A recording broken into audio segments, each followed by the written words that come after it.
خۆشەویستانی کورسات نیوسڵاوتان لەبێ لەگەڵاو کارانم بەیەکەوە پانۆڕامای ئەم شەوتان پێشکەشەکەین. کۆمەڵێک کێشە و داواکاری و گرفتی هاوڵاتیانی هەرێمی کوردستان هەیە. لە بەردەمیدا یاخود لە بەرامبەردا ململانەیەکی توندی سیاسی هەیە. خەڵک ئێوێ ئەو ململانەی سیاسیە لە پێناو چارەسەرکردنی قەیران و کێشە و گرفتەکان بێ بۆ دروستکردنی دامەزراوە و ئەپدێتکردنەوەی دامەزراوەکان بێ بۆی خەڵک بزانێت نەخشەڕێی ژیان و گوزەران و هەرێمەکەی بەرەو کوێ ڕوە. زۆر جار گوێبیستیەوە بین کە کەسێک تا ڕادەیەک بژێوی ژیانیشی گرفتێکی ئەوە تۆی نییە، بەڵام زەمان و ئەمانێکی ئەوە تۆی لە دامەزراوەکان نەبینیوە یان نایبینێ قەلەقی ئەوەی هەیە. تا چەند گرنگە دامەزراوەکانی هەرێم کار بە یاسا بکرێ، کار بە دامەزراوەی بکرێ، کار بە سیستەمکردنی دام و دەستگاکان بکرێنەوەک بە میزاجی یەک شەخص و بەدەسەڵات کار بکرێت. هەموو گرفتە نیشتیمانیانەی کە ڕووەدەن لە هەرێمی کوردستان چۆن هەنگاو بەرەو چارەسەری بندرێ و چەق بەست و نەکرێن و لە گۆشەیەکدا گیر نەکرێن. پانۆڕامام شەو گفتوگۆکە لەگەڵ بەڕێز نەوزادی مهندس کادری پێشکەوتی یەکێتی نیشتیمانی کوردستان. خێربێ کاک نەوزاد، زۆر سپاس بۆ بڕیارە کەمێکی تر خات و هەورین عەلی چالاکوان لەولێرەوە لەگەڵمان بێ. کاک نەوزاد، من لەگەڵ جەنابەت ناوەناوە گفتوگۆ ئەەکەین، بەڵام ئەمە وەکو ئەپدەیتێک ئەو کێشە و گرفتانەی کە لە ئێستاە هەن کامانن و بەرمەبنای چین. بەڵێ سوپاسانەکەم بە دڵنیایی وانەیە لە مروری 33 ساڵی ڕابردووی تەمەنی حکوومەتی هەرێمی کوردستاندا لە سەرەتاوە گلەی و گازندەی هاوڵاتیان کەم بوو، هەبوو بەڵام کەم بوو بۆ لەبەرەوەی ڕەچاوی تەمەن و ئەزمون و شارەزایی حکوومەتی هەرێمی کوردستانیانە کرد کەوا کەمە و نییە و ساوایە و هێشتا وەکوڵێن گاگۆڵکەی نەگردو پێی نەگرتو و شارەزانە بووە. ئەوە تا ڕادەیەکی بۆ ماوەی 10 ساڵی یەکەمی حکومڕانی لە هەرێمی کوردستانە تا ڕادەیەک ڕاست بوو. بەداخیشەوە هەل لە 10 ساڵی یەکەما بیرمان نەچێ لە 94 تا 92 شەڕێکی ناوخۆی زۆر خوێناوی ڕوویا کە ماوەی 4 ساڵ و زیاتر بەردەوام بوو. دواتر دووکەرتبوونی هەردوو ئیدارەکەی لێکەوتەوە بەداخەوە لە ساڵی 96 کە لە سیویەکی ئابا ڕوویدا و پارتی دیموکراتی کوردستان بەداخەوانێ دەستی ڕژێمی بەعس و سوپای بەعسی گرتەوانێ و پایتەختی حکوومەتەکەی خۆمانی تەسلیم کردەوە. حکوومەتێک و ڕژێمێکی بەعز کە 182,000 ئەنفالی کورد، 10,000 کیمیاباران لە هەڵەبجا، وەکو ئەڵێن 8,000 بارزانی و دەیانی تر لە تێکۆشەران لە زیندانی سیاسی و پێشمەرگە و هەموو ئانەی شەهید کرد. تۆ دوژمنێکی سەرسەختت هەبوو بە دەستی خۆت جارێکیکە ئەو دوژمنە سەرسەختە و هێنایە و سەر میلەتەکەی خۆت. دوای ئەوە کە ئیدارە بوو بە دوو ئیداری سلێمانی و هەولێر، یەکێتی نیشتیمانی کوردستان ئیدارەیەکی زۆر پتە و تۆکمە چالاکی دروست کردە و کاتە بە سەرکردایەتی و بەڕابەرایەتی سەرۆکی حکوومەتی و کاتە جەنابی کاکۆسرەت بوو. تەسەوورەکەی قسەیەکتان بیر بێن وانە کە ئێستا لەگەڵ ڕێزم پارتیەکان کردویانە بەدەمیان ئەگەر بیبینەوانێ لە هەڵبژارنیا سلێمانی دەکەین وەکو ئاودانی دەکەین وەکو هەولێر، وەکو سلێمانی خۆی گوندێکی بچکۆلە بێت. بۆ معلوماتان و بۆ مێژوو و بۆ بنەوەکانی ئێستا سلێمانی بە پایتەختی دروست بووە. هەل لە ئەساسە بۆ پایتەختی ئیمارەتی بابان دروست بووە پێش 240 ساڵ. باشە ئێستا بەس کەسەکە خۆی خەڵکی سلێمانی بوو لەم ڕۆژانە لەکردنەوەی پەخشی کەناڵێکی تەلەڤیزیۆنی پارتی وتی مەسەلەن وەکو گاڵتە جاڕیەک بە سلێمانی باسیە کرد. بەڵێ ئەوتی ئێمە 250 تەواوکەین و سلێمانی هێشتا 100 مەتری. ئەگەر ئەمە ململانەی ئیداری بێ خۆ خراپ نییە مەسەلەن، بەڵام جا من قسەکەم ئەوە بوو کاکزانە حەزم کرد ئەو کاتە لەو کاتی بێ ئیدارەیە و بێداراییە و بێ ئیمکانیەتە بیرما پارتی دەیگوت بە جەریدەی خۆیان نووسیویان ئێمەش هەوڵ دەدەین هەولێر وەکو سلێمانی ئەو کاتە لێ بکەین. سلێمانی ساڵی 97 بۆ بازەکەم کاکە. ئێستا لە ئەنجامی چی وای لێ هات هاوسەنجەکە تێکچێ لە ئەنجامی قۆڕخکاری خۆسەپاندن بە فرتوفێڵ و تەزویر و ساختەکاری لە هەموو هەڵبژاردنەکانە وای لێ هات پارتی دیموکراتی کوردستان لە دوای یەکگرتنەوەی ئیدارات و ئیدارات چووەوە بۆ ناو هەولێر. ئەوان بە شێوەیەک لە شێوەکان فەرزی ئیرادی خۆیان کرد و حکوومەت و کابینەکانیان پێگەێنا بە مەرجی خۆیان بە دیزاینی خۆیان. بۆیە یەکێتی نیشتیمانی کوردستان و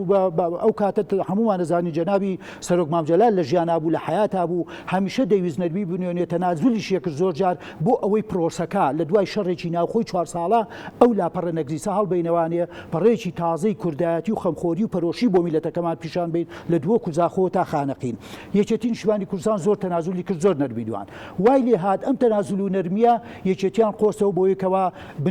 بنکۆڵیکان و جیابوونەوەی تا دروستکان و دژایەتێکی تۆخی بکەن. بەهەرحاڵ قسەکەم ئەوەیە لە ئێستای ئەو چەند کابینەی کە پارتی دیموکراتی کوردستان سەرۆکایەتی کردووە و یەکێتی نیشتیمانی کوردستان شەریک بووە و بەشدار بووە و بە حەقی خۆی و بە شایستەی خۆی و خەباتی خۆی ئەمەی هێناوەتەکایەوە خێری هیچ کەسێک نییە بەڵام ئەوان نیەتێکی حیزبی بنەماڵەی زۆر تۆخیان کردبووەوە و جیاوازێکی زۆریان کرد. هەر لەم هەفتەیان نمونەیەکت بۆ بێنەوە دوو پرۆژەی گەورەی لە شارەوانی لەلایەن سەرۆکی حکوومەتەوە کراوەتەوە یەکێکیان هەموو بودجێ هەردوویان زیاد لە 100 ملیۆن و ئەوانێ ملیار دینارە. باشە لە بەرامبەردا پرۆژەی ئاوی گۆبتەپە بۆ قەزای چەمچەماڵ من ئەمە وەکیل وەزیرێکی بەڕێزی خۆمان کە مهندسەوە ئاگای لەوەیە بۆی ناردمەڵی کاک نەوزادەم فەرق و جیاوازیە باس کرد لە مقابلەیەەکە لە 150 ملیارەوە هێنانەتە سەر 65 و 70 میلیارد و بۆش جێبەجێ ناکەن. ئەمە فەرق و جیاوازیەکەی با لەسەر سلێمانی بەڵێ هەر ئەمڕۆ دوێنێ پێم وایە ئەڵێ 25 دایانگا و ڕەوزە و مەکتەبی لە سنووری بە حرکە و هەولێر و بەردەڕەش کردوێتەوە. ئەی بۆ خۆ ئەم زۆنەش وڵاتی خۆتە هەرێمی کوردستانە بەشێکی زیندووە لە حکوومەتەکەی خۆت. یەکێتی لێی بەرپرسیار نییە لەوە کاک نەوزاد یەکێتی لێی پرسیارە بەوەی کەوا ڕاستە شەریکین بەشین مدافعین مقاومین لە حکوومەتەکەیە وەسەندنی ئەوەی کە ئەکرێت پێمان بکرێت. بەڵێ زۆر جار کردومانە زۆر جار گەیشتوێتە ئەوەی کەوا ئێمە عاجز بین و تووڕە بین و نەشینە حکوومەت و کۆبوونەوەکانی حکوومەتەوە کەچی ئەوان بە شێوەیەک لە شێوەکان بە زوعفی یەکێتی باسیەکەن وڵا جێگری سەرۆکی حکوومەت و وەزیرەکان یەکێتی بەعزیان کرد و دوورکەوتنەوەی و مەسئولیەتیان خزە سەر شانی پارتی بە تاقیتەنیان نەخێوانیە کاکە ئێمە لە ئەنجومەنی وەزیران مناقەشەکەین جۆت لێ ناگیرێت لەلایەنی حیزبی و کەناڵە سیاسەکان مناقەشە دەکەین تۆ جۆ ناگریت و هەر لەسەر سیاسەتی تاگڕەوی و ملهوڕی و قۆڕخکاری بەردەوامیت ئێمە نامان ئێمە پەرۆشین بۆ ئەوەی کەوا ئەم قوارەی هەرێمی کوردستان بپارێزین. خۆ دەزانیت کاکە تۆ خۆت کاندیدێکی شارەزای و ڕاگەاندێکی کارێکی شارەزای باشە قواری هەرێمی کوردستان چەندین تەحەدی گەورەی لە بەردەمدایە. باشە هەر لەم هەفتە و دوو هەفتەیە کاکە بە درۆن لە کەرکووک دەدرێ بە درۆن لە شارباژێر دەدرێ 40 کیلۆمەتر لە بادینانی خۆشەویست داگیر کراوە. ئەی تۆ هەست بە هەموو ئەم مەترسیانە ناکەی تەنها ئەی خەیتە قوربانی پلۆپۆسێک و 2 کورسی و 3 کورسی لێرە ئەمە دڵسۆزی نیە ئەمە خەمخۆری نیە کاک. ئەمە وەکو ئەوە دەرەکەوێ کە ئەو قسانە ئەکەن کە دوو حکوومەتە بێ و ئەو حکوومەتە بەرپرسیارە ئەمە زۆر خزمەت گوزاری کردو ئەمە نەیکردووە. بەڵێ لە ڕاستیە ئاوایە یان بەڕاستی حکوومەتی مرکزی یان بەبست حکوومەتی هەرێم لێی بەرپرسیارە حکوومەتی هەرێم پێویستە لێی بەرپرسیار بێت و زۆر جار ئەبیستم لە جەنابی سەرۆکی حکوومەتەوەڵێ من سەرۆک وەزیرانی حکوومەتی هەرێمی کوردستان لە دووە کوزاخۆ بۆ خانەقین دەی بە فعلی و بە عەمەلی و بە کردارێکی هاوڵاتی هەست بەمە ناکە. کێشە و مەشاکلەکان لە هەموو سێکتەرەکانە هەیە لە پەروەردەت هەیە لە خوێندی باڵات هەیە لە کارەبات هەیە لە ئاوت هەیە لە ڕێگەوبانت هەیە. ئەمانە خەڵک چێوێ کاکزانە ئێمە دەیان بەرنامەمان کردووە خەڵک لەم قۆناغەی ژیانە کاکە ژیانی ئەوێت کاری ئەوێت خۆشگوزەرانی ئەوێت دابینکردنی ئەمنیەتی و ئاسایشی وڵاتەکەی ئەوێ ئێتۆ کە ئەمانی بۆ دابینەکەی بە عەقڵێکی تەسکێکی حیزبیانە بیر بکەیتەوە بنەماڵە بیرکەیتەوە ئەمە حکومەتداری پێ ناوترێت. ئەمە حکومەتداریەکی ڕەسەن و کامڵ و خەمخۆری پێ ناوترێ. لەبەرەوە تۆ سەیرەکەی ئێستا گەورەترین کێشەی ئەم وڵاتە بۆتە دابینکردنی بوو موچەی مانگانە موچە هات موچە نەهات موچە بڕا کۆبوونەوە دەکرێت شان دەڕواشان دێت ناگەنە نەتیجە سەبەب خەڵق قەلەقە لە ژیانی خۆی لە گوزەرانی خۆی مەسەلەنەوە یعنی تۆ هەمومان لە ماڵی خۆمانە لەو موچەی کە هاتە بەشیمان یەکت ناکە موچەیمان یەکت بەشی دوومان ئەبێ بە دوومان سەرفیکەیت و بیخۆیت و پێداویستی نییە. وەرە وەکو باسیەکەن لە 2014 و 15 تەعیناتێک نییە ئەم هەموو کوڕەکەنجا ئەم هەموو کچە گەنجا هەلی کارن نەرەخساندووە کەرتی حکوومەتت کوشتووە کەرتی تایبەتت نەهێشتووە. باشە ساڵانە بە هەزارەها خریج و دەرچووی هەموو کۆلێژەکان ئەندازیاری و پزیشکی و یاسا و هەموو علومەکانی کە دەرەچێت تۆ تەعینی ناکەیت. ئەی تۆ ناشتەوێت خەڵک ناڕازی بیلێت وڵا خەڵک کاکە زاناجان دەردیکارگە لە ناڕازی بوون مەسەلەن ڕەنگە خەڵکێکە بێ و کۆڵێ نانێکیشی هەبێ بەس مرتاح نییە ئاسوودە نییە کارزار ڕاستە ئەمە لە چیەوەدی ئەمە لەو ئەستقراری کە دروستیان کردو دەڵێ تۆ سەیرەکەی لە سەر و ماڵی خۆت لەلایەکە و لە سەر و ماڵی خۆت ئەوە نیت لە قواری هەرێمەکەی خۆت مەسەلە دڵنیانیت چونکە دوژمنەکان دەمیان تێژەنویت کاکە باشە تۆش هیچ هەڵوێستێکرد نییە بەیانێک دەرناکەی ناڕزارێک دەرناکەی و بە سەریحی عیبارە ئەوەرە و لە ڕاگەیاندنەکانی خۆتا دژایەتی پارچەیەک لە پارچەکانی هەرێمەکەی خۆ دەکەی باشە بۆ نمونە درۆنێکی تورکی لە شارباژێ ڕێیا ڕاگەیاندنەکانی بەداخەوە کە ئاڵێم پارتی دیموکراتی کوردستان ناوی سیانی قوربانەکە دەدا سیارەکەیدا ڕقەمەکەی دەدا یەکسەر تۆمەتی گەریلا و پەکەکەشی دەخاتە باڵ بەبێەوە هیچ شتێک سەرەکەی وانە هاوڵاتێکی سادە و ساکارە بینیمان لە خەلەکان لە زەلان لە سەید سادق ئەمە بەڕاستی وای لێ هاتووە من لە بەرنامەیەکی وتم ڕۆحیەتێکیان دروست کردووە ملبانەیەکی ناشریف و ناشریفانیان دروست کرد لە بینی هاوڵاتیانە منێکی هاوڵاتی سلێمانی حەزەکەم ئەگەر چی کارەسات بێ بەسەر دووهۆک و زاخۆیا بێ کە بەشێکە لە جەستەی خۆ ڕقی شارچێتیشان مەسەلەن دووهۆکیەک لەگەڵ ڕێزم هەولێریەکیان وار لێ کردووە ئەوەندە بیر و عەقڵیان تەس کردوێتەوە حەزەکە منتیقەی گەرمیان و هەڵەبجە و سلێمانی وێران بێ ئەلموهیم هەولێر سەلامت بێ کاچی من بەڕاستی نەقەوارەی هەرێمی کوردستان نەبیری نەتەوەیمان نەعەقلی نەتەوەیمان ناستی نەتەوەیمان بەهێز نابێ وەکو وتم ئەڵێن مەسەلێکی کوردی هەیە پوشکەیەک لە چاوی خەڵکە ئابینی بەڵام شوژنێک لە چاوی خۆتان نابینی حادیسەیەکی بچکۆلە لە منتقەی سلێمانیا ڕووەدا کەناڵ 24 و کەناڵ ڕوودا و نازانم هەموو ئەوانەی کە ژێساش ئاوا میدیایان دانراوە ئەڵێن بە ملیار و بە ملیار دیناری ئەم دەوڵەتە ئێمە خۆمان معاژ نییە بیخۆین تۆم هەموو کەناڵە ڕاگەیاندت بۆ چییە قسەکەم ئەمەیە مەسەلەن حادیسەیەکی بچووگە بێت خەلەلێگە بێ کوشتانە بێ شەڕەتەقەیەگە بێ مەسەلەن دوو گەنج بەبێکە هەڵەبژێن ئەیکەن بە هەڵا بەڵام 40 کیلۆمەتر باشە 4000 میت و سوپای تورکیا وەکو ئەڵێن 125 بنکە و بارەگا دامەزراوە لە وڵاتەکەی تۆ هیچ قسە باس ناکەی خۆ قسەیەکی زۆر جوانی کرد تەواڵێکی خۆمان کە وەکو مەسئولی کۆمەڵی پێشمەرگە دێرەکە کاک جەمیل ئەورانی ئەڵێ بە سەریحی عیبارە لەگەڵ مەکتەبی سیاسی پارتیا دانیشتوین و تومانە کاکە ئەم مەوزوعی سوپای تورکیا نە قسەیەکتان هەیە نە بەیانێکتان هەیە نە ئەوەتان هەیە ئێوە هەرەڵێن پەکەکە بە سەریحی عیبارە توێتی وڵا کاکە لە داخی یەکێتی حەزەکەین هەولێریش بگیرێ باشە کەواتە ئەمە بە ئیرادی لە کوێ نیشتیمان سازی و لە کوێ نیشتیمان پەروەری و لە کوێی نیشتیمان سازی بەڵکو دەچێتە بابی خیانەتی نیشتیمانیەوە کاکە تۆ بتەوێت بە دەستی خۆ دوژمنێکی سەرسەخت بێنیتە وڵاتەکەتەوە شار و شاژۆشەکانت دار و دارستانەکانت بیرە نەوتەکانت شاخ و داخت گوندەکانت کاکا وەکو باسەکەن 250 بۆ 300 گوند لە منتیقەی برادۆست و بادینان و گارا و مەتینا هەمووانە چۆڵ کراوە ئەی تۆ مە چیلی ئەەکەی کاکە بەڕای من ئەنفالەکانی ڕژێمی بەعس و کیمیابارەکانی ڕژێمی بەعسیش هەرەوەندیان بە کورد کردو کاکە لەبەرەوە تۆ ئێمە ڕژێمی بەعسمان کردبوو بە دێوەزمەیەکی ناشرینی هەژدیها ئەی بۆچی بۆ تورکیاوانیت منڵێم لەگەڵ هەموو داگیرکەرەکانە لەوانەیە ئێستا بڵن کاکە هەر تۆ باسی تورکیاکە ئەی بۆ باسی ئێرانی ناکەی من دەڵێم کورد و قەواری کورد و حکومڕانی لە مەریەمەی کوردستاندا دەبێ بیکردنەوەی هەستی و پلانی و سیاسەتی و حکومڕانێکی نیشتیمانی خەمخۆر بێ هەج وڵاتێکی دراوسێ ڕاستە ئێمە هەرێمێکین لە چوارچێوەی دەوڵەتی عێراقی فدراڵە دراوسەی تورکیان دراوسەی ئێرانی دراوسەی دەوڵەتی عێراقیشین ڕێزمان هەیە ڕێزیان هەیە وەکو سەرۆکی ئێران شتێکی جوانی وتی ئێمە دەرو دراوسێن و پێکەوە پێویستە سیاسەتێکی یەک و یەکگرتومانە بێ و زمانێکمان ئاسایشی خۆمان پارێزین ئاسایشی یەکتری پارێز چکە کاک زانە لە بیرت نەچێ تۆ وەکو وتم لە جزیرەیەکی واقواقی دوورە دەستانیت هیچ کەسێکت نەبێ تەعاملت لەگەڵ خەڵکانە بێ کالێکت لەگەڵ دەوروبەرانە بێ تۆ دراوسەکانت کاریگەریان لەسەر تۆیە تۆش کاریگەرت لەسەر ئەوانەیە کەواتە ئەمە بە سیاسەتێکی حەکیمانەی نیشتیمانەی خەمخۆرانە دەبێ مەسەلەن مەسەلەیەک حەزەکە مەمانە باسکەم چووکامانە هەمووی زۆر بازەکرێت بۆ تۆ خەکرێتەوە لەسەر یەکێتی نیشتیمانی کوردستان بازەکرێ وڵا کاکە بارەگاکانی حیزبە تێکۆشەرەکانی ڕۆژهەڵاتی کوردستانیان لە زرگۆجەڵە گواستەوە بۆ سووداش و وایان کرد و واتزی کراوە سلاحیان لێسەرنا وا پاریان سەر بە شەرتێک ئەمانە هیچی نەبووە لەسەر بەیاننامەی جۆم لە بەیاننامەی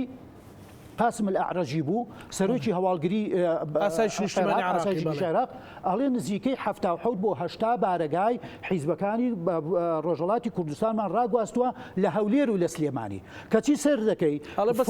فۆکسەکە ئەخەنە سەر سلێمانی ئاسایشی سلێمانی چووە سەریان معاملەی ناشرین بوو بە زۆر گواستن بکاکە وەڵا ئاسایشی سلێمانی بە سوپاسەوانەیە ئاسایشی بەڕێوەبەری ئاسایشی گشتی سلێمانی پێرێ دوێنێ تەلەفۆنی لەگەڵ خۆما کردووە لەسەر ئەو مەوزوع ڕوونکردوێکی جوانی جوانی پیامەروتی وەکو چاودێرێک و وەکو کادێکی شێتی معلوماتانە بزانە بزۆر بە احترامەوە چوومەتە سەریا چوونێتە لایەن و پێمان وتون و ئەم ڕێکەوتنە کاکزانە خۆ هینی دوێنێ و پێرێ نەبووە 3 مانگە بە ئاشکرا قاسم عەرەجی هاتوتە لای سەرۆکی پارتی سەرۆکی هەرێم سەرۆکی حکوومەت کە هەرچێکیان بارزانین کاکە هاتوشەتە لای سلێمانی وەکو ئەم منتیقەیە و ڕێکەوتنیەکی دوو دەوڵەتی عێراق ئێرانە هەرێمی کوردستانە بێت چی بکا لە بینی ئەم دوو دەوڵەتەیە لەبەر ئەوە بەڕاستی ئەم قسانە هەمووی بۆ خۆڵکردنە چاوی هاوڵاتیانی ئێمە من بەوە گەشببینم و بەوە دڵخۆشم کە هاوڵاتیانی ئەم میلەتەی خۆمان ئەم هەرێمەی خۆمان زۆر وشیارن کاکە زانە ئەزانن ڕەش و سپی لە یەک جا بکەنەوە ئەزانن خائین و دڵسۆز لە یەک جا بکەنەوە ئەزانن خەمخۆر و ناخەمخۆر لە یەک جا بکەنەوە بۆ نمونە کاکە قسەیەکی کە بە بیرم هاتەوە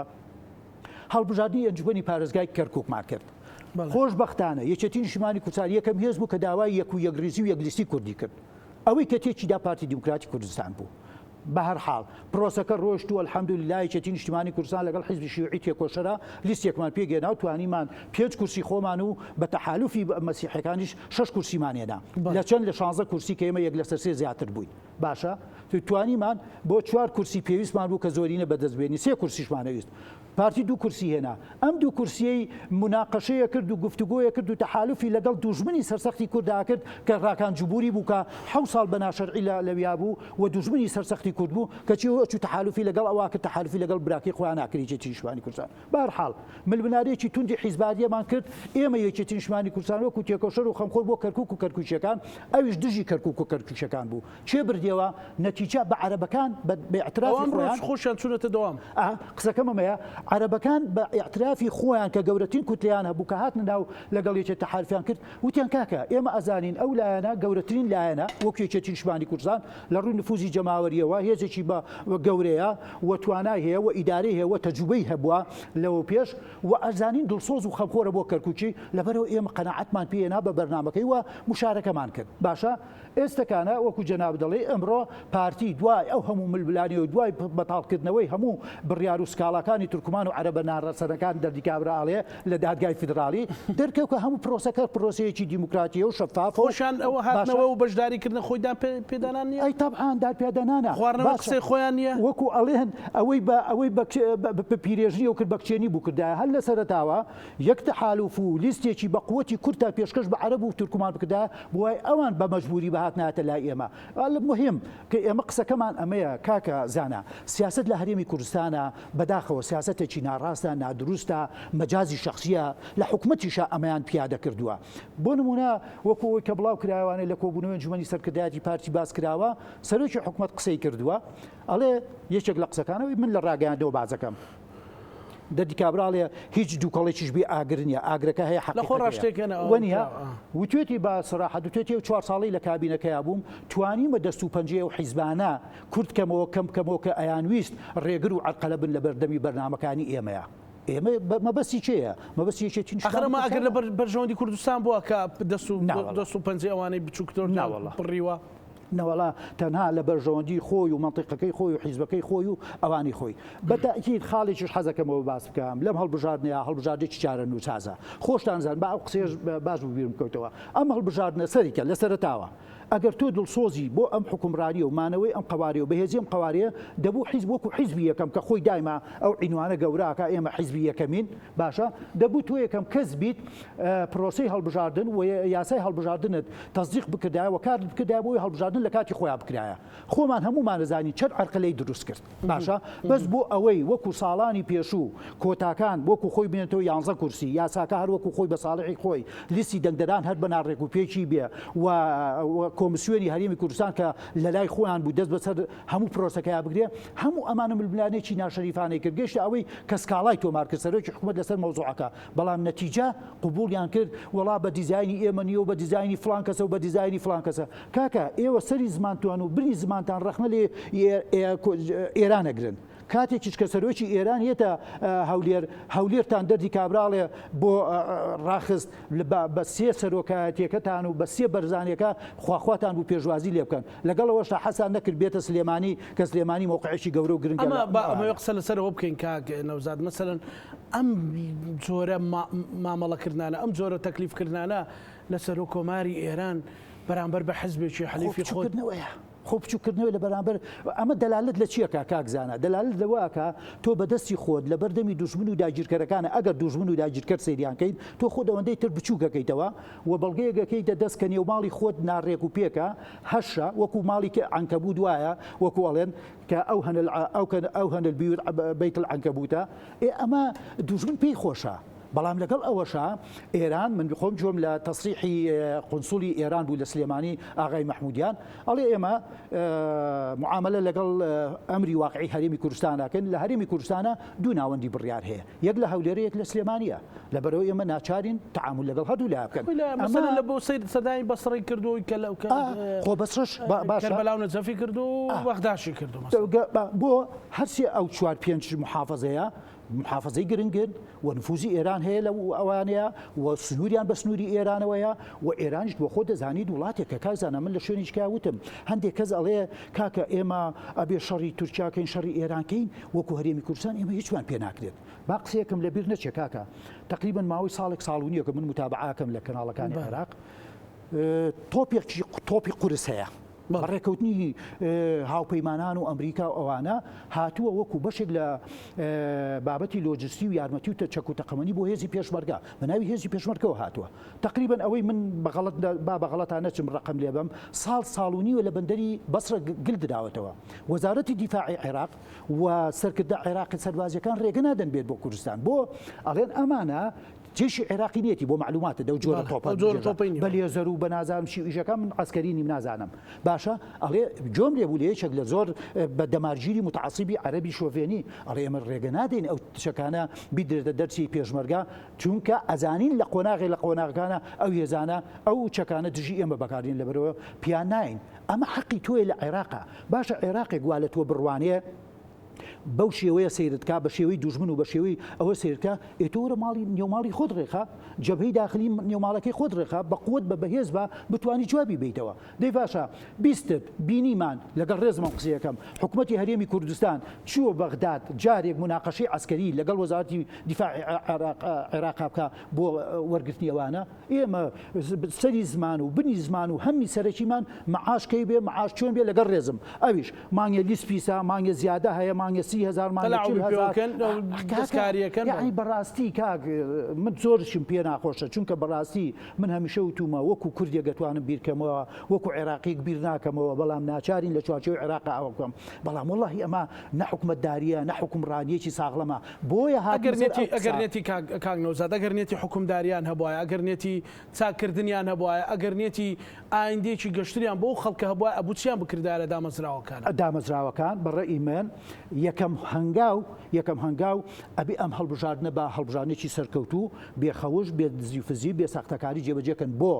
کاکە زانە هەڵبژاردن لە هەموو دنیاە بۆتە هۆکارێک بۆ چەسپاندن بۆ شەرعیەت پێدانەوە وەکو جەنابەت بۆ ئەپدەیتکردنی ئۆرگانەکانی حکومڕانی خۆتە تۆ خۆ دەزانی 4 ساڵ پەرلەمان دەورەیەکی پەرلەمانیا تەواوی پەرلەمانیان کرد تەواتی سەرۆکاتی هەرێمیان کرد حکوومەت دژایەتی وەزیرەکانیان کرد بەس یەک شەخصی براز کرا يعني وەزیرێک مقابلەیەکەی لە 10 کەلیمەیە ئەبێ 5 کەلیمەی جەنابی سەرۆکی حکوومەتی هەرێمی کوردستان ڕێزدار سەرۆکی حکوومەتی هەرێکزان بڕیاریدا بە بڕیاری سەرۆکی کاکە بڕیاری ئەنجومەنی وەزیرانە بڕیار کە لەسەر مەشروعێکەیە لەسەر یاسایەکێ لەسەر ڕژنووسی یاسایەکێت بە کۆی ئەنجومەنی وەزیران یا بە دوو لەسەر سێ ئەنجومەنی وەزیران یعنی سەرۆک وەزیران نەبووە دیکتاتۆر خۆمە لە سیستمێکی دیموکراتیان لە دیکتاتۆریانین ئێستاکانە لە عێراق کاکە زانە ئەوەندە وەزیرن کە پرۆژەیەکی یاسا بەرز دەکەنەوانی بۆ ئەنجومەنی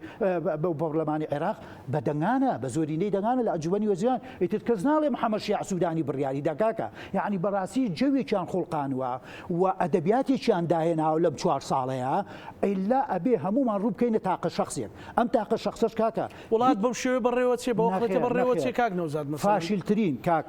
زاناجان فاشیلترین شکست خواردترین حکومڕانی ئەوەیە کە تاگڕەوی بێ کە قۆرەخکاری بێ کە میلەت هەمووی چاوی لە بڕیار و لە دەست و لە عەقل و لە پلانی یەک تاکە شەخص بێت حکومت دواناڕوە حکومت بریتە لە چەندین ئۆرگان ئەی وەزارت بۆ دانراوە ئەی ڕاوێژکار بۆ دانراوە ئەی وەکیل وەزیر بۆ دانراوە مدیر عام بۆ دانراوە هەر یەکە ئیشی خۆی هەیە کاکە باشە وەرە ئێستا بەداخەوە ئەڵێن وڵا ئێمە ئۆرگانەکانمان لەیەک جیا کردێت و دەسەڵاتی دادوەری و یاسادانان و جێبەجێکردن دیکە سەیرەکەی وانە یعنی دادوەریان قۆڕخ کردووە حکوومەتیان قۆڕخ کردەوە سەرۆکاتیەریمان قۆڕخ کردووە بەدەستیان وایە پەرلەمانشان قۆڕخە کرد و فترەیەک لە فتەکان بیرمان نەچێ لە 2015 کە سەرۆکی پەرلەمان لای گۆڕان بوو دەریان کرد و ڕێگەیان لێگرتن بەداخەوە و پەرلەمانیان داخست ئەمە بەدەستی خۆتە تۆ دیموکراسی لە گۆڕنا کاکە لەبەرەوە من یەکێک لە خاڵەکان کە بۆی تەکیدی لێ بکەمەوە ئەم سیستەمەی دنیای زلهێزەکانی دنیا بە تایبەتی دەوڵەتی دیموکراسیەکان ئەیانەوێت ئەم قواری هەرێمی کوردستانە بپارێزرێ بەڵام بپارێزێ و بمێنێتەوە بەهێز بێ بەڵام لەسەر ئەساسی دیموکراسیەت لەسەر ئەساسی پێکەوە ژیان لەسەر ئەساسی تەوافقی سیاسی لەسەر ئەساسی ئەوەی کە تۆ ئازادیەکانی تاک و کۆمەڵ کاکە بیرمان نەچێ یەکێک لە شێشە گەورەکانی ئەولا بادینان و هەولێر نەبوونی ئازادیە خۆ دەزانیت لە 6 ساڵی ڕابردووە چەندین چالاکوانی گەنجی خوێنگەرمی خەمخۆری ئەم کوردیان خستۆتە زیندانەوە 6 ساڵ لەمە و پێش مەلایەک قسەی کردووە باشە 6 ساڵی ڕێکتۆ لە سجناندا لە سجن توندت کرد بەڵام دوێنێ و پێرێ لەبەر حملەی انتخابات و لەبەر دەستکەوتی شخصی و ناودەرکردن بە لێبوردنێکی تایبەت ئازادت خۆ من پێم خۆشە وەڵا حەزەکەم ئێستا لە زیندانەکان یەک کەس نمێنێتەوە بەڵام بۆ تۆ لە بەرامبەردا کە شیروان شێروەندی کە من ناشیناسم چێ بەس چالاکوانێکە گرتوتە باشە حکومتدا و چەند حکومتدا بۆ بەرینایی ئەگەر عدالت وابێ و ئەگەر دادپەروەری وابێ و ئەگەر سەرۆکایەتی و باوکایەتی بۆ هەموو میلەت دوێ دەبێ هەمووی وەکو یەک سیر بکەیت لەبەرەوە بەڕاستی کاکەزانە کێشە و مەشاکلەکان و مەطالیب و ڕخنەکان ئەوەندە زۆرن حکوومەتی هەرێمی کوردستان بەس وەکو ئەڵێن وەکو عینوانێکی گەورە ناوی حکوومەتی هەرێمی کوردستان ماوە ئەژینا وەکو وتم ئەوەتەی پەرلەمان هەڵۆشات و ماوەی ساڵ زیاترە باشە بە پڕیارێکی دادگای فیدرالی ببوورە ئەگەر یاسای بودجە هەبوایە مثلا مؤسسەی پەرلەمان دامەزراوی پەرلەمانیشی خۆی بکردایە سەرۆکاتێریمیشی خۆی بکردایە نێتوانێ ئەمانە بکە ناتوانێت هەر ئەو نەعەدالەتیش ئەبوو ئەتوانرا ڕێگری لێ بکرێ مەسەلەن کابرا شاعیرێکە تۆ سەر تەلەڤیزۆن گاڵتە جاری بە سلێمانی بکە ئەوە دروستە بوو چۆن دروست دەبوو پەرلەمان بەداخەوە هەل لە سەرەتاوە لەگەڵ ڕێزم من یەکێک لە باناونەنێ لە راپۆرتێکی برادێکە کە خۆی نووسەتی ئەڵێ لە سەردەمێک لە سەردەمەکانە کە گۆڕان و جەنابی کاگنە شیروانیش بابوو ئەم کاگنێکی بەرزانیە سەرۆکی حکوومەت دووە و توێتی ئەگەر ئێوە گرنتیمان پێێن تا 10 ساڵیش انتخابات ناکەین هەرەوەی کە با بڕوا و بەو شێوەی کە خۆمانەمانەوێ و جێبەجێەکەین ئەم عقلیەتە عقلیەتی حکومڕانی نییە کاکە هەر بۆ ێژگەشتینە ئەم نەتیجەیە و من تەسەوڕەکەم بەداخەوەم قسەیەکەم یاخوا ڕاز نەبێ و ئەو بۆچوونەوە ئەو پێشبینی من ئەوە بەم نەهجە بڕۆین بەم بەرنامەیە بڕۆین حکومەتی هەرێمی کوردستان و خەواری هەرێمی کوردستان تەسەوڕ ناکەم 5 ساڵی کە بمێنێت من ئێستا هە لە ناو خەڵکاتی بۆن مناڵێ هەر بەڕاستی هەڵبژار نەکرێ بەڵێ کرێت تۆ بەڵام ئەڵێن پارتی قبوڵی ناکە پارتی کێشە دروستەکە حکومەت تەسلیم ناکە سەرۆکایەتێک تەسلیم ناکە ئەگەر هەر یەکێک لەو یاریانە لەو عینادیە سیاسیانە وەگوی لە کەرکووک لە سەرۆکاتی کۆمار کردی چی بەسەر هەرێمی کوردستان وڵا بەداخەوە تۆ یەکەم شت عەفوم بکەیت یەکەم شت ئاوە چاوەڕوان کراوە ڕوودا بەڵاهی بەداخەوە هەموو شتێک لە پارتی چاوەڕوان کراوە و لە سەرکرداتی پارتی چاوەڕوان کراوە من ئێستاش بیرمێ بەرنامەیەکمان کرد پێش سیوێکیاب وتم یاخواست 4 ڕۆژی ماوە سیوێکیاب بیرتا ئەمان بژات وە کەتنەکەی کەرکووکی کرد بۆ خۆ دەزانیت خۆ کەتنێکی ئەگەر سەرکەوتو بایە لە چواری هێشتا کۆبوونەوەی لەگەڵ تورکمان و عەرەبا بکردا ئەو تەحالوفە قێزەونە سەری بگرتە ئاسا کەرکووک بە کورد نابوو محافزەکەی کەرکووک کورد نابوو بۆ معلوماتت کوردیشان هەتا ئەو پەڕیش ڕۆیشتن بارحاڵ ئێمە ناگەڕێنەوە هیواخوازم با نەبێت هەرەوەی کە ئەوە بکەین هیواخوازم ئەم پرۆسی هەڵبژاردە پرۆسەیەکی ڕێک و پێک بێ لە کاتی خۆیان جێبەجێ بکرێ و لە پێش ئەویشەوە هەڵمەتی هەڵبژاردن هەڵمەتێکی هێمنیانەی شارستانیانەی ڕاقی بێ لە بینی هەموو حیزب و سەرکردەکان لە بینی هەموو کاندیدەکانە هەموو بەجانێکی خەمخۆرانەی کوردانەی پەرۆشانەوە پرۆسەکە سەرکەوتوکەن بۆ من لە بەرخاتی نێچێتیمە نە پارتیمە نە ئەحزابەکانمە میلەتی کورد و کوردستان و خەواری هەرێمی کوردستان لە هەمویان گەورەترە خوا نەخواسە ئەم پرۆسەیە تێک بچێ سەرکەوتونە بێ وەکو جەناب دەڵێ بە شێوەیەک لە شێوەکان نەتایجەکە ڕەفز بێ ڕەت بکرێتەوە لەلایەن هەر لایەنێکەوە مەترسیە گەورەکە بۆ سەر قەواری هەرێمی کوردستانە بە بێشک قەواری هەرێمی کوردستان دەکەوێتە بەرمەترسی هەڵوەشانەوە بچووک بوونەوە و ئەوەش یەکێکە لەو یاریانە و لەو لعبانە و لەو گەمە سیاسانەی کە بەداخەواڵێن پارتی دیموکراتی کوردستان خەوی لەسەر هەڵچنیوە بەنامەی لەسەر هەڵچنیوە بە هێزەکانی تورکیا کاکە هەر دوێنێ شەو در دوێنێ شەو ئەڵێن بە سەدان تەنکەر و تانک و تۆپ و سیارە و هێزی تورکیا داخل بۆتەوە بۆ هەرێمی کوردستان ئێمە هەموو هێزت بۆ چیە کاکە من تێناگەم داگیرکەریت ئەگەر داگیرکەری بەسەر چاو ئەگەر باشەڕت کەین ئەگەر داگیرکەریت پێویست ناکە ئێمە خۆمان هێزی پێشبەرگەمانی توانین خۆمان بپارێزین ئەگەر شەڕی پەکەکەیە کاکە ڕووبکەرە قەندیل دوێنێ پەکەکە لە ئامەد چالاکی کردووە ئەوان لە زاخۆ و دهۆک و شیلاتزێ و دێرە لوکن دوێنێ پەکەکە خۆی تورکیا بڵاوی کردوەوە ئەڵێ ڕوبەڕووبنەوە لە نێوان پەکەکە و سوپای تورکیا ڕوویداوە لە ئامەد لە دەوروبەری ئامەد جا من قسەیەکەکەم لەبەرەوەی من بۆ خۆم متابعەم تەسەورەکەی پارتی زۆر بە هەڵات چووە لە پشتگیریکردن و لە ملکەچکردنی بێڕادە بۆ حکوومەتی تورکیا بۆ دەوڵەتی ئەردۆگان دەوڵەتی ئەردۆگان بۆ معلومات لە ڕووی سیاسیەوە کێشە و مەشاکلی زۆریە لە حیزبی ئاکەپە کێشە و مەشاکلی زۆریە لە ڕووی ئابووری خۆتانزای کێشە و مەشاکلی زۆریە لەگەڵ مەحەبە کێشە و مەشاکلی زۆریە لەواری بڵێن لەوزاد لە خۆی قساکە دەورەی تەخەڕوجی کولی عسکەری بووە 2 هەفتە لەمە پێش لە تورکیا هەمووی گەنج بوون زیاد لە وەکوڵێن نازانم 500 کەس ئەوە بوون بۆ یەکەم جارە لە دوای 20 ساڵ کە ئەردۆگان بۆتە حکومڕان و جڵەوی مؤسسەی عسکەری گرتووە شمشێریان بەرز کردوتەوە لە ڕووی طبعا ئەردۆغان بۆ خۆی لە حەفلەکەی بووە چوونەتە دەرەوانێ شمشێریان هەڵبژاتەوە شیعاری ئێمەی سەرباز ئێمەی ئەفسەری تورک دڵسۆزین بۆ بەرنامەی ئەتاتورک ئەمە محلیلەکانی تورک خۆیان بازەکەن یەکەم جارە ئەم قسەیە بکرێ هەردوای 2 ڕۆژ لە کۆبوونەوەیکی کەی ئەردۆغان لەگەڵ جەماعەتێکا لەگەڵ پیاوانی ئاینی و بە مناسبەتی پێم وایە لە دایکبوونی پێغەمبەر صلی الله علیه و سلم کردی ڕەدیایەوە ئەمە قبول ناکەین ئەمە زاهیرێکی خراپە ئەمە دەستپێشکەرێکی خراپە لە مؤسسەی عسکەریە تەنانەت مؤسسەی عسکەری خۆیان ئەوەی کە من متابعەکەم ڕئیس ئەرکان وەزیری دیفاع هیچ قسەیشان نەبوو لەسەر ئەو هەڵوێستی ئەوانە ئەردۆگان بڕیاری دا لیژنەی تحقیقی پێ و ئەوەی کەم تەرخەم و ئەوەی دەسیتایە معاقبە پرێ و سزا بدرێ پەردەپۆشیان کرد نەکرا لەبەرەوە من ئەم قسانە بۆ ئەوەیە پارتی ئەبێ بزانێت ئەردۆگان تاسە لەسەر حکومڕانی نامێنێ خۆ من قەناعەتێکی شمەیە وەکو کورد هەچ کەسێکیش بێ بەدیلی ئەردۆگان و حیزبی ئەردۆگان لەوان باشتر نابن بەڵام بەم شێوەیە تا ئێستا بۆ هەمومان ئەزانین تا ئێستا بەم شێوە وجودی سەربازی تورکیا لە کوردستانە نەبووە ڕاستە لە شەڕی ناوخۆی خۆمانە لە ساڵی 1996 و 1995 هاتوون و گەڕاونەتەوە بەش بەم شێوەیە بۆ ماوەی 2 ساڵ و 3 ساڵ بە 120 بنکە بە 4000-5000 میتو سەرباز وجودیان نەبووە کاکە لەبەرەوە بەداخەوە هەرێمی کوردستان ئێستا ئەگەر بڵین داگیر کراوە لە 140 کیلۆمەتر و لە سەداوە هیچ درۆنیە و ڕاستی شەکەین چونکە هەمومانەی بینین و دەوڵەتی عێراق بۆ خۆشانەوەی سەیریکە با قسەیەکی کەشت بیر بێنوانە ڕێکەوتێکی ئەمنی تورکیا عێراقیش مۆر کرا لە وەزیری خارجی کە پارتیە و وەزیری ناوخۆ حکوومەتی کە پارتی هەردووشیان ئیمزایان کردووە بە شەرتێک دەوڵەتی عێراق و ئێستا قسە هەیە لە پەرلەمانی عێراقا ئەبێ محاسبەی هەردوو وەزیری خارجی بکرێت لەگەڵ وەزیری دیفاع کە بەو شێوەیە ئەو ڕێکەوتنە ئەمنیان کردو لەگەڵ تورکیا کە لە قازانجی عێراقانیە چونکە مانەوە و هێشتنەوەی ئێستا دەنگۆی پێیا بووە بەڵێ یعنی ئەموو ئەمانە باشە منێکی کابرایە وەکو ئەڵێم هاوڵاتیەکی سادە و ساکار و متابعێکی کەم و زۆر بم ئەمانە ئەزانم تۆی سەرکردایەتی پارتی تێڕوانینت نییە بۆ دوای خۆت بۆ دوای 4 ساڵیکە بۆ دوای 5 ساڵیکە بۆ مستەقبەلی تورکیا و ئەردۆگان خوێندنەوەکان هەمووی غەڵەت بۆ کاک نەوزان بە دڵنیاییەوە من کابرایکی عیلمیم مهندسم کاکە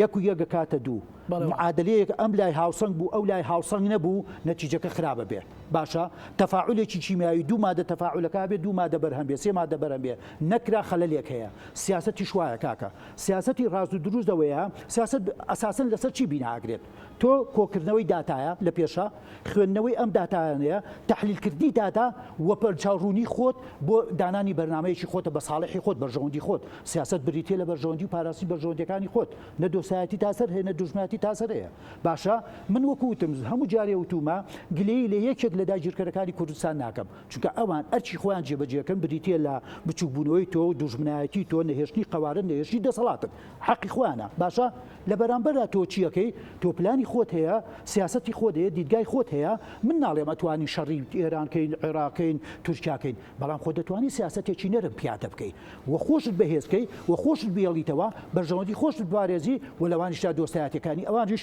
بۆ خۆت دابیکەی بەڵام ئێستا بەداخەوە وای لێ هاتووە بۆ ئێمە مێژومان نییە لەگەڵ ئێرانە وەکو یەکێتی نیشتیمانی کوردستان لەگەڵ تورکیایە مێژوشمان هەبووە دەستیشمان نەرم کردووە قۆناغەکە پێویستی بە شەڕ بۆ شەڕمان کردووە قۆناغەکە پێویستی بە کشانەوە و نەرمونیانی کردووە دیبلۆماسیەت کردووە خۆمان چین بە سەردانمان کردوون جەنابی مام جەلال ئێستا ئەو گەورەی جەنابی مام جەلال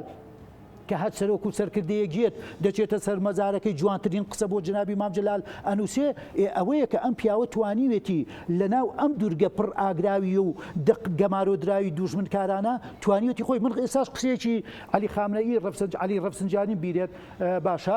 علی ئەکبەر ڕەفسنجانی علی ئەکبەر هاشمی ڕەفسنجانی سەرۆکیە ئەڵێ ئێمە لە هەشتاکانە بازەکە ئەڵێ هەرچی ئەمانویست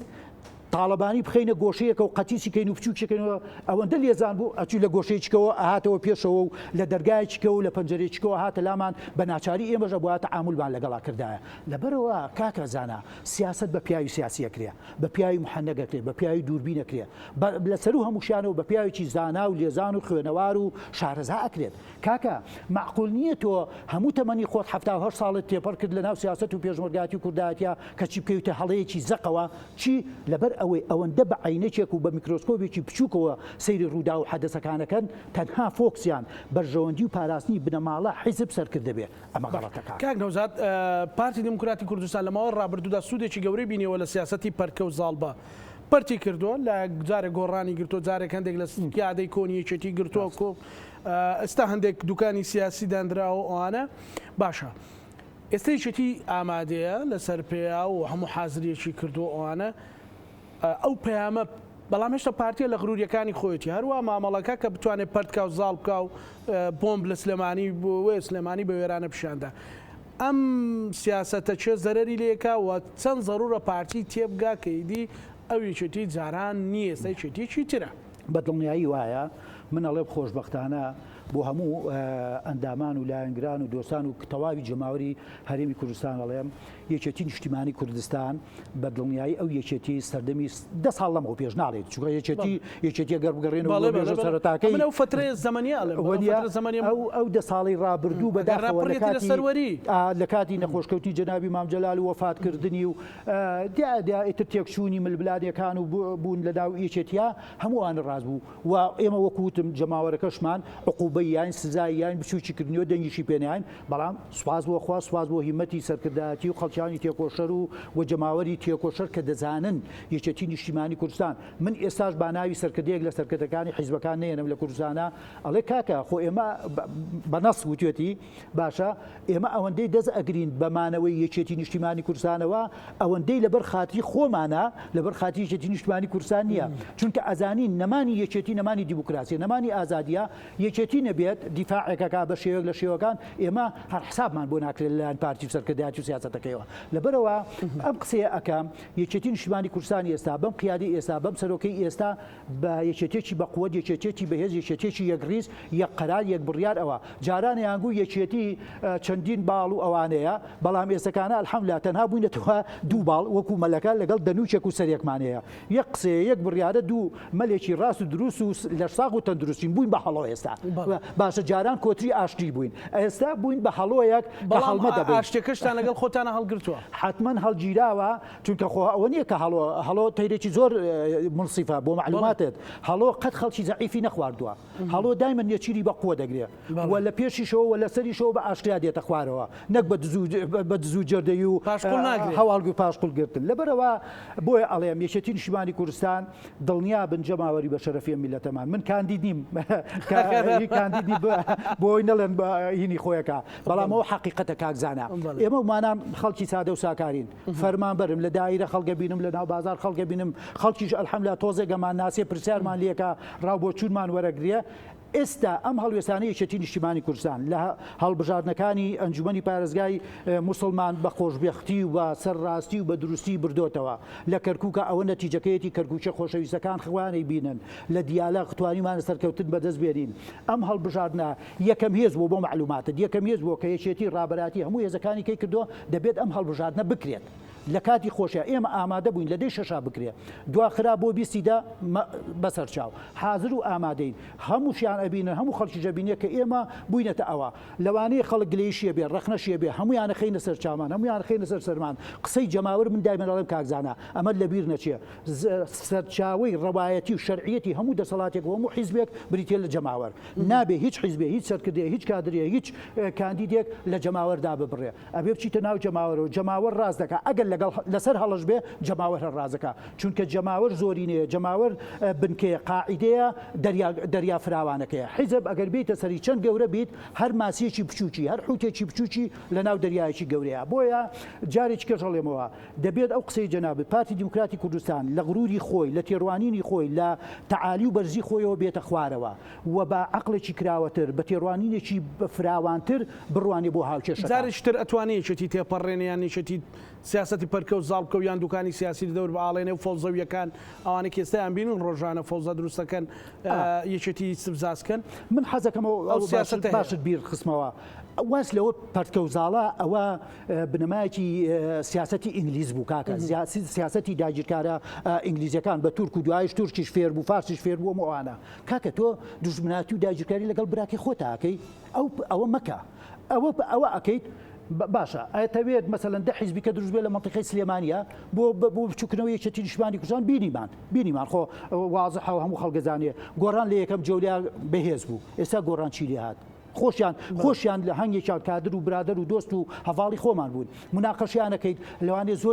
زۆریان مەسەلەن پەشیمانن لەو حادسەیە کە کرا خۆزگە ئەخوازن یەکێتی هەر بە قوت وایە ئێستاکانە تەجوبەیەکی شکست خواردو و دووبارە ئەکەیتەوانێ هەندێک هێزی و دەردی جەناب بدەڵێت با منە قسەیەنەکەم با نەبێتە ڕقنە لەسەرمان حیزب و بچووکی تازاکەی بێمێژوو بێ دەستکەوت باشە بێ کاریزمایی بێ شخصیت بێ ناسراوی لە ناو جەماوەرە تۆ هێنی قوتیەکەیتوانێت لە ناو منتیقەی سلێمانیە بە پارەی ئێتێ و هانی ئێیت و ئەوە بەس بۆی کورسیەک دوو کورسی لە یەکێتی نیشتیمانی کوردستان کەم کاتەوە کاکە ئەمە ناکرێت لەبەر ئەوە ئەم سیاسەدا نەتیجەکەی ئەمە بووە کە گەیشتوونەتە بنبەست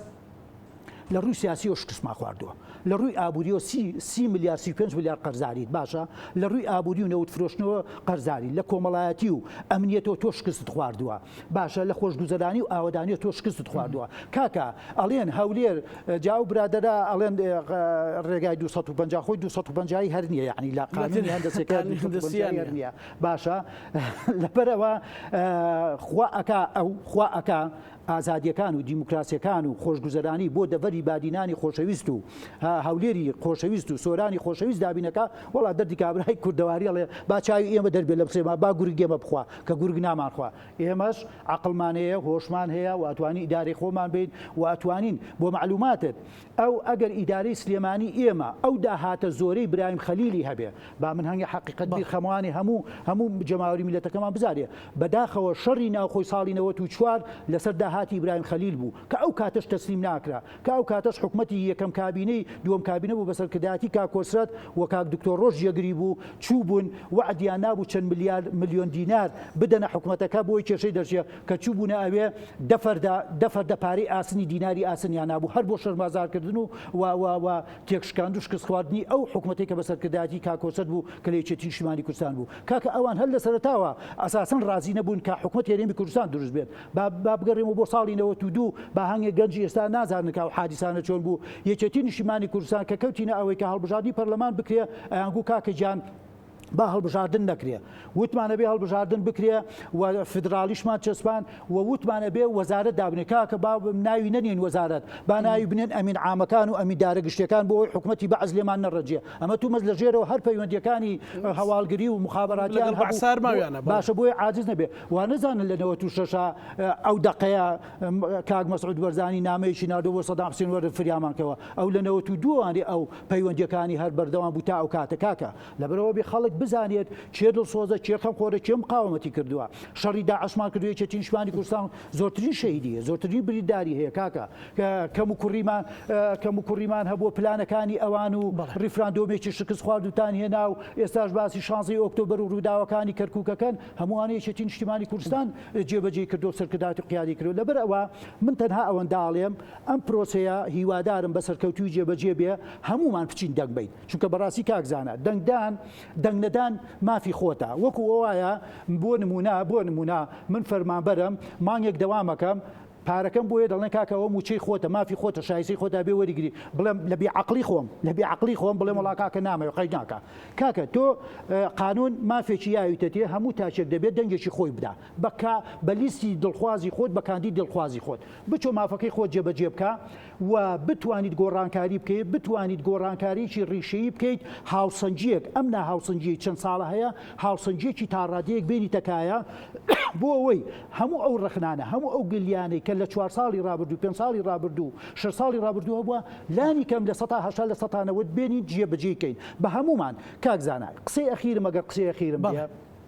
هەموو سەرکردە و حیزبەکانە بێ ئەمە بزانن منافسەی حیزبایەتی دروستە منافسەی سیاسی دروستە شەریفانە دروستە بەڵام تەخوینکردن و چاڵ هەڵکردن و پاشقولیەگرتن و تەحالوف لەگەڵ دوژمنانە ئەمە کارێکی ناشرینە بۆیە تکا ئەو ڕکجا ئەەکەم هەرێمی کوردستان حکومڕانی هەرێمی کوردستان بە هەمووان جوانە بە دەستەگوڵەکەی مام جەلال جوانە بە بۆن و بەرامەکەی مام جەلال جوانە بۆیە دەست بخەنە دەست یەکتری هەوڵی خۆتان بن هەموو حیزب سەرکردەکان بۆ ئەوەی هەمومان پەرلەمانێکی جوان پەرلەمانێکی دیموکراسی پێشکەش بکەین و بتوانین سیمایەکی جوان بە دەور و دراوسێ بین دەبا ئێمە ئێستا بۆ نمونە هەمومان ڕخنەمان لە دەسەڵاتدارێتی شیعە مەزهەبەیە لە عێراقا بە حەقیقیش وایە لە 21 ساڵ ڕابردووە ناشرینترین نمونەی حکومڕانیان پێشکەش کردەوە بە ئیعترافی خۆیان باشە دەیبا ئێمە ببینە ئەو وەکو ئەڵێن ئەو واحە سەوز و مێرگە سەوز و پڕئا و جوانەی دیموکراسیەت لە ناوچەی ڕۆژهەڵاتی ناوەڕاستە خەڵک چاو لە ئێمە بکە نەگێمە بە دوای ئەوانە بکەین لەبەرەوە ئەوە ئەرچی هەمومانە و وەکوتم ئەخیر قسە حکومڕانی هەرێمی کوردستان نە بە یەک حیزبەکرێ نە بە یەک سەرکرداکرێ نە بە یەک بە تەواوی پێکهاتەکانی هەرێمی کوردستان بۆ بەڕێز